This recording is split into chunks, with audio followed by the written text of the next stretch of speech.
اس لیے اس کو پورا پورا حق ہے کہ اپنے پیسے کا حساب لے۔ اسی تمثیل کو حقیقی معنوں میں دیکھتے ہوئے ہم کیا سیکھتے ہیں؟ یہ امیر آدمی کسی اور کی نمائندگی نہیں کر رہا، یہ خدا کی نمائندگی کر رہا ہے۔ خدا ایک وقت کے لیے اس زمین پر نہیں ہے، اس نے ہمیں چھوڑا ہوا ہے یہاں پر، اور اس زمین میں اس نے ہمیں کچھ نہ کچھ دیا ہے جو کہ ایک اشرفی کے مطابق ہے۔ اب وہ کچھ بھی ہو سکتا ہے، وہ ہمارا پیسہ ہو سکتا ہے، ہمارا وقت ہو سکتا ہے، ہمارا ہنر ہو سکتا ہے، ہماری قابلیت ہو سکتی ہے، لیکن آج ہم اس کو پیسے کے طور پہ لیتے ہیں۔ آپ کے پاس جو کچھ بھی ہے، ہو سکتا ہے کہ آپ کی جو تنخواہ ہے وہ 30,000 ہو سکتا ہے آپ کی تنخواہ 3 لاکھ ہو۔ جو بھی کچھ دیا ہے خدا نے دیا ہے، یہ خدا کا ہے، یہ آپ کا نہیں ہے۔ سب سے پہلی بات ہم پیسے کے بارے میں جو سیکھتے ہیں وہ یہ سیکھتے ہیں کہ پیسہ خدا کا ہے اور خدا نے ہمیں دیا ہے۔ اور اگر خدا نے ہمیں پیسہ دیا ہے تو اس امیر آدمی نے کیا کیا تھا؟ اس امیر آدمی نے آ کر حساب لیا تھا۔ تو اگر خدا ان سے حساب لے گا تو خدا کیا آپ سے حساب لے گا؟ آبویسلی وہ حساب لے گا۔ آپ اپنے پیسے کے ساتھ کیا کر رہے ہیں؟ اب یہاں پر چند منٹ کے لیے سوچیں کہ آپ اپنا پیسہ کہاں خرچ کرتے ہیں؟ یہ پیسہ خدا کی طرف سے ہے۔ آبویسلی ایک خدا کا خادم ہوتے ہوئے میں سب سے پہلا سوال تو آپ سے یہی کروں گا کہ کیا آپ خدا کو شکر گزاری دیتے ہیں جو کہ دے کی ہے؟ کیونکہ سب سے پہلا حصہ خدا کو واپس جانا چاہیے۔ اٹس ویری انٹرسٹنگ، لوگوں کا غلط کانسیپٹ ہے، وہ سوچتے ہیں کہ ہم خدا کو دیں گے تو ہمیں واپس دے گا۔ وہ کانسیپٹ دائیکی کا یہ نہیں ہے۔ بائبل کے مطابق آپ دائیکی اس لیے دیتے ہو کیونکہ خدا نے آلریڈی آپ کو دے دیا ہے۔ جو کچھ خدا نے آپ کو دیا ہے اس میں سے کچھ آپ خدا کو واپس کر رہے ہو، جو کہ 10واں حصہ ہے، 10%، دیٹس اٹ۔ اور وہ بھی جب ہم آگے جا کے دیکھیں گے تو آپ کو پتہ چلے گا وہ 10واں حصہ نہیں ہے، اس سے بڑھ کر ہے، بٹ وہ آگے کے اسباق میں ہے۔ فی الحال ہم ایک بات دیکھنا چاہتے ہیں کہ آپ کے پاس جو کچھ بھی ہے، آپ یہ نہ سوچئے گا کہ آپ نے اس پہ محنت کی ہے، طاقت کی ہے، قوت محنت کی ہے، کیونکہ سب کچھ کرنے کے لیے آپ کو جو کچھ بھی دیا ہے وہ خدا نے دیا ہے۔ اگر خدا آپ کو طاقت نہ دیتا، آپ کو پیرالائز کر دیتا، تو پھر آپ کیسے پیسہ کماتے؟ خدا صبح آپ کی سانسیں بند کر دیتا اور آپ کو زندگی نہ دیتا تو آپ مر جاتے، پھر کیسے پیسہ کماتے؟ خدا آپ کو کسی بیماری میں مبتلا کر دیتا، خدا کچھ بھی کر سکتا تھا، لیکن اس نے سب سے پہلے تو آپ کو زندگی بخشی، پھر آپ کو قوت دی، پھر آپ کو دنائی دی۔ سو خداوند نے آپ کو زندہ رکھا، اس نے آپ کو قابلیت دی، اس نے آپ کو ہنر دیا۔ آپ کو پتا ہے کہ اگر ایک ہنر ایک شخص کے پاس ہوگا نا، قابلیت ہوگی، تو اس کی کمائی زیادہ ہے۔ اور ایک شخص جس کے پاس کوئی ہنر نہیں ہے، کوئی قابلیت نہیں ہے، اس کے پاس کمائی کا کیا ذریعہ ہے؟ وہ پھر شاید محنت مزدوری کر لے گا، لیکن محنت مزدوری میں اتنی کمائی نہیں ہے۔ پیسہ تو آ جائے گا لیکن اتنی کمائی نہیں ہے۔ ایک عام مزدور جو کام کر رہا ہے اور ایک سول انجینئر جو کام کر رہا ہے، دونوں کی تنخواہ میں بہت فرق ہے۔ اور اگر خدا نے آپ کو ایک سول انجینئر تک اس کے مطابق کوئی بھی پوزیشن دی ہو جس میں آپ کی سیلری زیادہ ہے، اگر وہ خدا نہیں دیتا تو کیسے آپ کرتے؟ سب کچھ تو جو دیا ہے وہ خدا نے دیا ہے۔ تو سب سے پہلا پوائنٹ ہم یہ دیکھنا چاہتے ہیں کہ جو کچھ بھی دیا گیا ہے وہ خدا کی طرف سے دیا گیا ہے۔ اسی تمثیل کو جب ہم آگے چلتے ہیں پیج نمبر 6 پر، تو وہاں پر لوکا 19واں باب اس کی 12 سے 25 آیات ہیں، اور وہاں پر یہ لکھا ہوا ہے کہ اس نے نوکروں کو واپس بلایا۔ 13ویں آیت جب ہم پڑھتے ہیں، اس نے اپنے نوکروں میں سے 10 کو بلا کر انہیں 10 اشرفیہ دی اور ان سے کہا میرے واپس آنے تک لین دین کرنا۔ اور 15ویں آیت میں پھر لکھا ہوا ہے جب وہ بادشاہی حاصل کر کے پھر آیا تو ایسا ہوا کہ نوکروں کو بلا بھیجا جن کو روپیہ دیا تھا، تاکہ معلوم کرے کہ انہوں نے لین دین سے کیا کیا کمایا۔ اچھا ہوگا کہ ان حوالہ جات کو پڑھتے ہوئے آپ ضرور نشان لگائیں۔ اگین آپ اپنی بائبل میں نشان لگا سکتے ہیں، یا آپ اس بک کا استعمال کر کے نشان لگا سکتے ہیں، جو کہ آپ کو اکثر ہی ویڈیوز میں دکھایا جاتا ہے۔ سو نوکروں پر اور جہاں جہاں پر بھی اشرفی کا ذکر آیا ہے اس پر آپ نشان لگا سکتے ہیں، تو آپ کو فہرست بنانے میں یا معلومات اکٹھی کرنے میں آسانی ہوگی۔ چلے آئیں، اب ہم کوشچنز میں سے ہو کر چلتے ہیں۔ سو پہلی بات یہ لکھی ہوئی کہ کتنے نوکر تھے؟ 10 نوکر تھے۔ سب کو سب کچھ دیا، سب کو سب کچھ دیا، کچھ نہ کچھ دیا۔ اسی طرح سے ہم انسان ہیں، اس وقت زمین پر 7 ارب انسان ہیں، ہر ایک کو خدا نے کچھ نہ کچھ ضرور دیا ہے۔ اس کے پاس کچھ نہ کچھ ضرور ہے، اور کچھ نہیں تو اس کے پاس زندگی ضرور ہے۔ وہ اپنی زندگی کے ساتھ کیا کرتا ہے. لیکن فی الحال چلے ہم اتنے بڑے سوال نہیں پوچھتے, فی الحال یہی سوال ہے کہ اپنے پیسے کے ساتھ کیا کرتے ہیں. پھر کیا ہوا, اس نے بولا نوکروں کو کہ تم اس سے لین دین کرنا اور میں آنے کے بعد تم سے اس کا حساب لوں گا. پھر اس میں کیا ہوا, اس نے نوکروں کو جب بلایا, جب وہ واپس آیا نوکروں کو بلایا اور اس نے کہا کہ بھی مجھے حساب دو. تو ہم 16ویں آیت کے اندر دیکھتے ہیں, وہاں پہ لکھا ہوا ہے, پہلے نے حاضر ہو کر کہا اے خداوند تیری اشرفی سے 10 اشرفیاں پیدا ہوئیں. اب ظاہر سی بات ہے اگر ایک ہے اور اس نے 10 پیدا کی, اور یہاں پر میں آپ کو بتانا چاہتا ہوں کہ اس نے کتنے % کمایا. اگر ایک اشرفی ہے دیٹ مینس 100%. اس نے 2 کمائی, سو ایک سے ایک اور آ گئی, دیٹ از 100%. لیکن اس نے 10 اشرفیاں اور اکٹھی کی, دیٹ مینس 1000% ٹرن اوور. اس نے بہت کمایا اتنی, اور یہ کمانا آسان نہیں ہے, اتنی محنت کرنا آسان نہیں ہے. اس میں اسٹریٹجی چاہیے ہوتی ہے, پلاننگ چاہیے ہوتی ہے, محنت چاہیے ہوتی ہے, سپرویژن چاہیے ہوتا ہے. یہ سب کچھ اس نے کیا, اور اس کا نتیجہ کیا نکلا؟ اس کا نتیجہ یہ نکلا کہ اس کو 10 شہروں کا مختار بنایا گیا. 17 آیت میں اندر لکھا ہوا ہے, اس نے کہا اے اچھے نوکر شاباش, اس لیے تو نہایت تھوڑے میں دیانتدار نکلا, اب تو 10 شہروں پر اختیار رکھے گا. وہاں پر کیا چیک کیا گیا؟ اس کی قابلیت چیک کی گئی, اور جتنے آپ قابل ہوں گے آپ کو اتنا ہی دیا جائے گا. سو وہ 10 اشرفیہ کمانے کے لائق تھا, تو آنے بولا اوکے, مطلب اس امیر آدمی نے بولا کہ تو 10 شہروں پر اختیار رکھے گا. اسی طرح سے پھر ایک اور آیا جس کی 5 تھی, پھر ایک تیسرا آیا جس کا ذکر ہمیں 20ویں آیت میں ملتا ہے. تیسرے نے کہا اے خداوند تیری اشرفی یہ ہے جس کو میں نے رومال میں باندھ رکھا. یعنی کہ اس نے کیا کیا؟ اس نے اس کو کہیں استعمال نہیں کیا, اس نے بالکل ویسٹ کر دیا. اور پھر 21ویں آیت کے اندر لکھا ہوا ہے, کیونکہ میں تجھ سے ڈرتا تھا اس لیے کہ تو سخت آدمی ہے, تو نے نہیں رکھا اسے اٹھا لیتا ہے, اور جو تو نے نہیں بویا اسے کاٹتا ہے.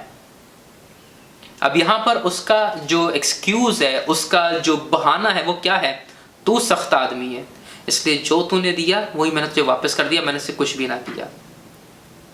جب مالک نے بولا ہے لین دین کرو, تو پھر اس نے کیوں نہ کیا؟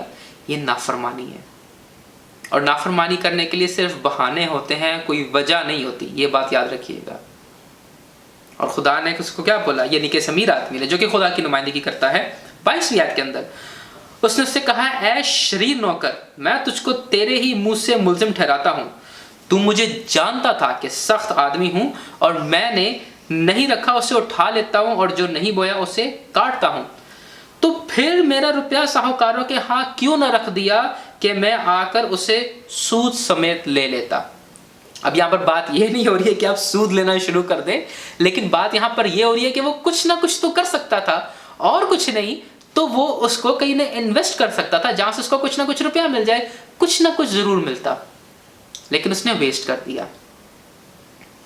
آج آپ اپنے جتنے بھی وسائل ہیں ان کے ساتھ کیا کر رہے ہیں؟ بات کرتے ہیں پیسے سے. آپ اپنے پیسے سے کیا کر رہے ہیں؟ کیا آپ اپنی خواہشوں میں پیسہ اڑا رہے ہیں؟ اکثر اوقات فیملیز میں کیا ہوتا ہے, جب سیلریز وغیرہ ہوتی ہے تو پہلے جتنی بھی چیزیں ہیں جو کہ انجوائمنٹ کی چیزیں ہیں, کولڈ ڈرنکس آ گئی اور یہ آ گیا وہ آ گیا. میں یہ نہیں کہہ رہا کہ کولڈ ڈرنکس آپ پینا بند کر دیں, پر ونس ان اے وائل اچھی لگتی ہیں, کوئی اسپیشل اوکیزن ہو گیا, سم تھنگ لائک دیٹ. ضروری نہیں ہے کہ آپ ہر روز ہی کھانے کے ساتھ پی رہے ہو, آپ کو پتہ ہے کہ آپ کی باڈی کے لیے نقصان دہ ہے یہ, لیکن لوگ اپنی خواہشوں کے اندر ایسا کرتے ہیں, پھر باہر سے کھانا منگوا لیتے ہیں اینڈ اسٹف لائک دس. آپ اپنے پیسے کے ساتھ کیا کرتے ہیں؟ میں آپ کو ایک آئیڈیا دینا چاہتا ہوں. سب سے پہلے تو اپنی دائیں کی الگ کریں, کیونکہ وہ خدا کا حق ہے. ایکچولی خدا کا حق آپ کی پوری سیلری پر ہے, کیونکہ جس طرح سے ہم لوگ ہیں اور ہم لوگ گناہ گار لوگ ہیں, ہمیں تو سب کچھ خدا کو ہی دینا چاہیے تھا. ہم لوگ خدا کے غلام ہیں. یسوع مسیح آ گیا, اس نے ہمیں آزاد کر دیا, وہ الگ بات ہے, لیکن سٹل ہم ابھی بھی اس کے قرض دار ہیں. یہ خدا کا فضل ہے کہ ہمارے پاس ہماری سیلریز آتی ہے, ہمارے پاس ہماری پاکٹ منی, جہاں سے بھی آپ کو آمدنی ہے, جو کچھ بھی مل رہا ہے, یہ خدا کا فضل ہے. اصل میں ہم لوگ اس کے لائق نہیں ہیں. اصل میں ہم میں سے کوئی بھی اس لائق نہیں ہے. میں اس لائق نہیں ہوں کہ اتنے اچھے کپڑے پہن کر آپ کے سامنے بیٹھوں. آپ بس لائک نہیں ہے کہ انٹرنیٹ پر آرام سے بیٹھ کر یوٹیوب پہ یا فیس بک پہ جہاں پر بھی آپ یہ ویڈیو دیکھ رہے ہیں یہ دیکھ سکیں. ہم لوگوں میں سے کوئی اس کے لائق نہیں ہے. یہ خدا کا فضل ہے, اور خدا کے فضل کے بدلے میں ہم اتنا تو کر ہی سکتے ہیں کہ شکر گزاری کے طور پر جو اس کا حصہ ہے وہ اس کو واپس کرے. سب سے پہلی یہ بات ہے.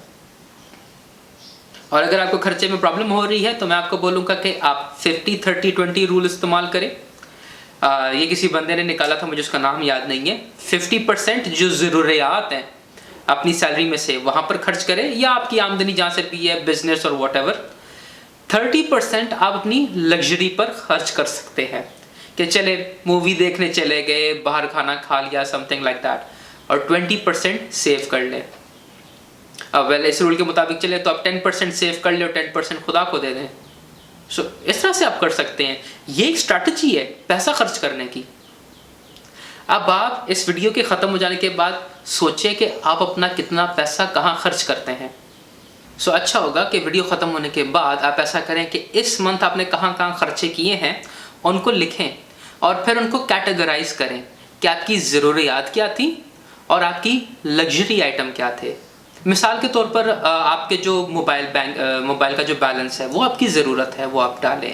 اور پھر جو کھانے پینے کا سامان ہے, سودا وغیرہ ہے, بچوں کی فیسز وغیرہ ہیں, یہ آپ کے نیسیسری آئٹمز ہیں, ان کو آپ دیکھیں. لیکن نئے کپڑے خریدنے ہیں, اگر آپ کے پرانے کپڑے درست ہیں تو آپ کو نئے کی ضرورت نہیں ہے, تو ان پہ تھوڑا ہولڈ لگا لیں ابھی آپ لوگ. یا اگر کوئی جیولری خریدنی ہے, سم تھنگ لائک دیٹ, آپ دیکھیں کہ واقعی میں کیا اس کی ضرورت ہے. اگر ضرورت نہیں ہے تو پھر آپ پیسے کو سیو کر لیں. یہ آپ کے لیے اچھا ہوگا. جس کیٹیگرائز اور پھر دیکھیں کہ آپ کی سیونگ کتنی ہوتی ہے. مجھے اس سے بڑا ایک مزیدار واقعہ یاد آ گیا. میرا ایک دوست ہے, مجھے اکثر ہی بولتا ہے جیسی سیونگ کیا کر. وہ میرا نک نیم جیسی ہے, تو کہتے ہیں جیسی سیونگ کیا کر, سیونگ. اور میں اس سے بولتا ہوں کہ بھائی آپ سیونگ کرتے ہیں؟ نہیں. میں نے کہا آپ سیونگ کرتے نہیں ہیں, تم مجھے بولتے ہیں. کہتے ہیں میں نہیں کرتا لیکن آپ ضرور کریں, آپ کا حق بنتا ہے. So it's very interesting, but saving is a thing. ٹھیک ہے, وہ آپ ضرور کریں. چلیں آگے چلتے ہیں. آگے کیا ہوا؟ یہاں پر ہم دیکھتے ہیں کہ اس نوکر کو جو ہے وہ اچھا نہیں بولا گیا. اس کو بولا گیا شریر نوکر ہے تو نے ایک تو نافرمانی کی ہے, اور پھر نافرمانی کا الزام تو مجھ پہ لگا رہا ہے. اور اکثر اوقات ہم یہ دیکھتے آ رہے ہیں کہ نافرمانی انسان خود کرتا ہے لیکن الزام دوسروں پر لگاتا ہے. اور یہاں پر تو اپنے مالک پر الزام لگا رہا ہے کہ مالک تیرے ڈر سے میں نے کچھ نہ کیا. ایسا نہ کرے. خدا سخت آدمی ہے, ٹھیک ہے, سخت شخصیت ہے, لیکن وہ فضل بھی دیتا ہے. اور اگر اس نے آپ کو فضل دیا ہے کہ آپ کام کریں تو ضرور کریں. اگلا والا ہمارے پاس پیج نمبر 9 پر ہے. لوکا 19واں باب 26 اور 27 آیت. وہاں پر لکھا ہوا ہے, میں تم سے کہتا ہوں جس کے پاس ہے اس کو دیا جائے گا, اور جس کے پاس نہیں ہے اس سے وہ بھی لے لیا جائے گا جو اس کے پاس ہے. مگر میرے ان دشمنوں نے جنہوں نے نہ چاہا کہ میں ان پر بادشاہی کروں, یہاں لا کر میرے سامنے قتل کرو. یہاں پر کیا بات ہو رہی ہے؟ کیا مطلب ہے کہ جس کے پاس ہے اس کو دیا جائے گا, اور جس کے پاس نہیں ہے اس سے وہ بھی لے لیا جائے گا جو اس کے پاس ہے. ابھی تک جو ہم نے دیکھی ہے, ہم دیکھتے ہیں یہاں پر ذمہ داری. اگر آپ کے پاس تھوڑا ہے اور آپ تھوڑے پر ذمہ دار ہیں تو آپ کو زیادہ دیا جائے گا. لیکن اگر آپ تھوڑے میں بھی ذمہ دار نہیں ہیں تو ظاہر سی بات ہے اس تھوڑے میں بھی ذمہ دار نہیں ہے تو وہ بھی آپ سے لے لیا جائے گا, کیونکہ آپ اس میں بھی ذمہ دار نہیں ہیں, آپ کو اور دیا ہی نہیں جائے گا. یہاں پر بہت اچھی مثال آتی ہے, یوسف کی مثال, جس کے اوپر لیسنس موجود ہیں. میں ضرور چاہوں گا کہ آپ اس کی زندگی پر جو مطالعہ ہے جا کر ضرور سنیں. یوسف کے بارے میں ہمیں یہی پتہ چلتا ہے کہ وہ اپنے باپ کے گھر میں دیانتدار تھا. پھر جب وہ مصر میں گیا, پوتیفار کے گھر میں غلام کے طور پر گیا, لیکن جو کام اس کو دیا جاتا تھا وہ پورا کرتا تھا. پوتیفار نے کیا کیا؟ اپنے پورے گھر کا مختار اسے بنا دیا. وہ غلام کے طور پہ گیا تھا اور پوتیفار کے پورے گھر کا مختار بن گیا. انفیکٹ یہ بات لکھی ہوئی ہے کہ پوتیفار کو اپنی کسی چیز کا ہوش نہیں تھا سوائے روٹی کے جسے وہ کھا لیتا تھا. اس قدر یوسف کو دیا گیا. پھر یوسف وہاں سے قید خانے میں گیا, وہاں پر بھی وہ دیانتدار رہا, چھوٹی چھوٹی جگہوں پر وہ دیانتدار رہا, اسے بڑے بڑے عہدے دیے گئے. آخر میں وہ کہاں پہنچ گیا؟ پورے ملک مصر کا وزیر اعظم. اور اٹس ویری انٹرسٹنگ, وہاں پر فرعون پتہ اس کو کیا بولتا ہے؟ فرعون بولتا ہے پورے ملک مصر میں جو تو چاہے گا وہ ہوگا, صرف تخت کی وجہ سے میں بادشاہ ہوں گا. اس کا مطلب کیا ہے اس کا مطلب یہ ہے فرعون یہ کہہ رہا ہے کہ تخت میرے پاس ہے، تاج میرے پاس ہے، اس لیے فرعون یعنی بادشاہ میں ہوں، ورنہ اصل میں بادشاہ کون ہے؟ تو ہے، تو جو بولے گا وہ کام ہوگا۔ یوسف کو یہاں تک دیا گیا تھا۔ تو آپ سوچیں کہ اگر آپ کے پاس آج آپ کی سیلری جتنی بھی ہے، چھوٹی ہے، زیادہ ہے، بڑی ہے، جتنی بھی ہے، کہہ لیں 35,000 ہے، 50,000 ہے، 60,000 ہے، اگر آپ اس میں دیانتدار ہے تو آپ کو اور دیا جائے گا، یہ خدا کا وعدہ ہے۔ لیکن اگر آپ اس میں بھی دیانتدار نہیں ہیں اور اس کو ویسٹ کر رہے ہیں، ہو سکتا ہے کہ اس سے کم ہو جائے، زیادہ نہیں ہوگی۔ آخری کچھ حوالہ جاتا ہے وہ ہم دیکھنا چاہتے ہیں، جیسے کہ ایک ہے یعقوب کا خط، اس کا 5واں باب، اس کی پہلی 8 آیات۔ اس کے اندر یعقوب یہاں پر دولت مندوں سے بات کر رہا ہے۔ اٹس ویری انٹرسٹنگ، وہ دولت مندوں کو ملامت کر رہا ہے۔ وہ کہتا ہے کہ تم نے کیا کیا؟ تم لوگوں نے پیسہ کمانے کی خواہش میں مزدوروں کے ساتھ بے انصافی کی ہے، جو کہ بہت بری بات ہے۔ وہ کیا کہتا ہے؟ دیکھو جن مزدوروں کی، چوتھی آیت میں لکھا ہوا ہے، جن مزدوروں کی نے تمہارے کھیت کاٹے، ان کی وہ مزدوری جو تم نے دغا کر کے رکھ چھوڑی چلاتی ہے، اور فصل کاٹنے والوں کی فریاد رب الافواج کے کانوں تک پہنچ گئی ہے۔ پیسہ آپ درست وسائل کے وسیلہ سے کمائیں۔ اگر آپ کسی اور وسیلہ سے کمائیں گے نا پیسہ، وہ سے اس کو کمائی تو نہیں بولا جائے گا، اس کو لینا بولا جائے گا۔ آپ چھین رہے ہیں تو آپ کسی کے ساتھ بے انصافی کر رہے ہیں۔ تو یاد رکھیے، جس کے ساتھ آپ بے انصافی کر رہے ہیں اس کی فریاد خداوند تک پہنچے گی اور وہ آپ سے حساب ضرور لے گا۔ ایک بات ہمیں کیا پتہ چلتی ہے؟ سب سے پہلی بات ہمیں یہ پتہ چلتی ہے کہ پیسہ خداوند کی طرف سے ہے۔ دوسری بات ہمیں یہ پتہ چلتی ہے کہ پیسہ خداوند کی طرف سے ہے تو یہ ہمارا نہیں ہے، ہم بس اس کے مختار ہیں، اور ہم سے حساب لیا جائے گا کہ ہم اس کو کیسے خرچ کرتے ہیں۔ تیسری بات یہ ہے کہ پیسہ خدا دینے والا ہے تو ہم چھیننے والے نہ بنیں۔ اگر ہمارے پاس نہیں ہے یا ہمیں کسی کے اوپر لالچ ہو رہا ہے تو ہم چھیننے والے نہ بنیں، کیونکہ اس کا حساب لیا جائے گا۔ اور آخر میں مکاشفہ میں سے حوالہ ہے، مکاشفہ اس کا 22واں باب، اس کی 12ویں آیت، وہاں پر یسوع مسیح کہتے ہیں، دیکھ میں جلد آنے والا ہوں اور ہر ایک کے کام کے موافق دینے کے لیے اجر میرے پاس ہے۔ یسوع مسیح آ رہا ہے، دینے کے لیے اجر اس کے پاس ہے۔ میرا سوال آپ سے یہ بنتا ہے کہ آپ نے کیا کیا ہے؟ ہر چیز پر یہ بات لاگو ہوتی ہے کہ آپ نے اپنا ٹائم کیسے گزارا ہے، آپ نے اپنی انرجی کیسے گزاری ہے، آپ نے اپنی نالج کیسے گزاری ہے، کیا کیا ہے ان کے ساتھ۔ فی الحال ہم بات کرنا چاہتے ہیں پیسے پر۔ سب سے پہلی تو بات، جب آپ کو پیسہ ملا کیا آپ نے خدا کی شکر گزاری کی کہ خدا تیرا شکر ہے کہ تو نے مجھے یہ دیا ہے، میں اس کے کمانے کے لائق نہیں۔ دوسری بات، کیا آپ نے پوری ذمہ داری سے عقل مندی کے ساتھ سوچ سمجھ کے وہ پیسہ خرچ کیا کہ بنا سوچے سمجھے جہاں کہیں آپ کا دل کیا آپ نے پیسہ بس اڑا دیا۔ تیسری بات، کیا آپ نے کسی کے ساتھ دغا کر کے کمائی تو نہیں کی؟ کیونکہ مجھے نہیں پتا کیمرے کے پیچھے کون دیکھ رہا ہے، کون سن رہا ہے۔ اور افسوس کے ساتھ وہ لوگ جو اپنے آپ کو کہتے ہیں کہ ہم لوگ کوئی تنظیم چلا رہے ہیں یا اس طرح سے کچھ کر رہے ہیں، وہ بھی اکثر اوقات لوگوں کو ایکسپلائٹ کرتے ہیں۔ آپ کیسے پیسہ کما رہے ہیں؟ کیا آپ جانتے کہ ایک دن آپ ان تمام چیزوں کے لیے خدا کو جواب دہ ہوں گے؟ یسوع مسیح آ رہا ہے اور وہ جلد آ رہا ہے، اور وہ اجر ہر ایک کے کام کے موافق اس کو دے گا۔ آپ کے کام کیسے ہیں؟ کہ کہیں ایسا تو نہیں کہ آپ اپنی کمائی کے لیے ناشکرے ہیں اور خدا کا شکر ادا نہیں کرتے؟ کہیں ایسا تو نہیں کہ آپ اپنی عیاشیوں میں پیسہ اڑا دیتے ہیں؟ کہیں ایسا تو نہیں کہ آپ لوگوں کے ساتھ دغا کر کے، بے ایمانی کر کے، پیسہ لے کر اس کو اپنی خواہشوں میں خرچ کر دیتے ہیں؟ خدا یسوع مسیح آ رہا ہے، عدالت کا دن آ رہا ہے۔ میرے عزیزو، اگلے ہفتے ہم لوگ یہ دیکھیں گے، اگلی ویڈیو میں ہم لوگ یہ دیکھیں گے کہ جب حالات تنگ ہو تب کس طرح سے پیسے کو دیکھا جائے، یا تب ہمارا نظریہ خدا کی طرف کیسے ہو سکتا ہے۔ اگر آپ تنگ حالات میں سے گزر رہے ہیں اور آپ کے پاس پیسے کم ہیں، یا آپ یہ سوچ رہے ہیں کہ میں بڑی مصیبت میں ہوں، ابھی مجھے کچھ انفیئر مینز سے کمائی کرنی پڑے گی تاکہ میں اپنے گھرانے کو سنبھال سکوں، ہم لوگ اگلی بار اس پر دیکھیں گے کہ جب تنگ حالات ہوں تو ہمیں پیسے کی طرف کیا رویہ رکھنا چاہیے۔ تب تک کے لیے یہ جو سوال آج بولے گئے ہیں ان پر غور کریں۔ خدا آپ سب کو بڑی برکت دے۔ خدا باپ، خدا بیٹے اور خدا رول قدس کے نام سے آمین۔